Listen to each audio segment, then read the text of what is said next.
Hey you guys, what's up? I'm Emperor, lead dev behind Coregrounds, and I'm going to give you guys a little introduction into the world of Coregrounds.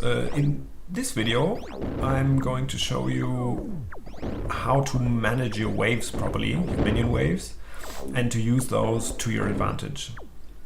If new players come into the game and play Coregrounds for the first time, many think, this is lame. Why are my minions blocking the enemy minions and don't move and they're standing there just for minutes? This is actually quite an important part of the game because Coregrounds plays as a tug-of-war game a bit. You push back and forth until either player gets the upper hand and manages to push all the way through. This is particularly true for minions because they walk on their own. You don't get to command them, and they will just block each other if they meet on the battlefield. So if you're not playing a very aggressive minion strategy and have 4 or 5 aggressive minions pushing on their own and you just hammer the spacebar, in every other case but that one, you will have to use, or have used already, some form of wave management.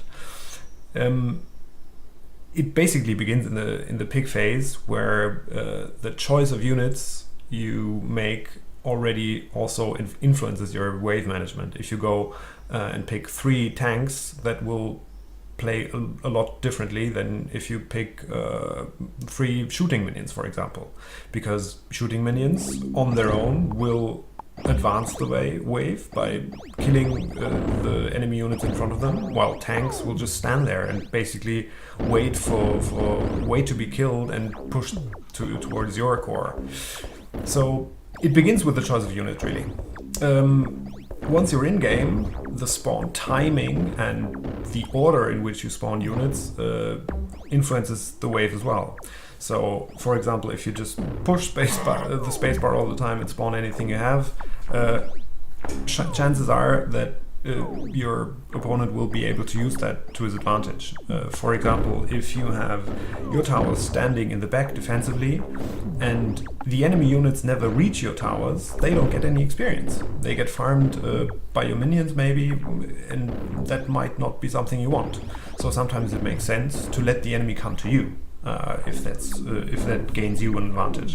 So the timing makes a difference, and for example, if you have both shooting minions and a tank, for example, you might want the tank in the front, but a shooting minion after it, so it can actually reach the enemy and slow push the wave forward. And last but not least, just as important, is assisting the minion wave you have with your towers. Or the opposite, if you don't want to do that, you can also, if you have a pretty aggressive wave of minions with a few shooting ones, which will probably push on its own, you're free to go and do other things with your towers, pressure on in other areas of the map, or you can or sometimes you have to assist your own wave with your towers to make it push forward. So apart from the type of units you choose and the timing when you spawn them and in which order, it also is very important to either assist your towers, your mini wave with your towers, or if it's fine on its own, you might want to do other things with your towers. So there's a lot of little things you can do to use the wave to your advantage, and if you will learn to manage it properly, you will crush cores by the hundreds. So now, go have fun and see you on the Coregrounds.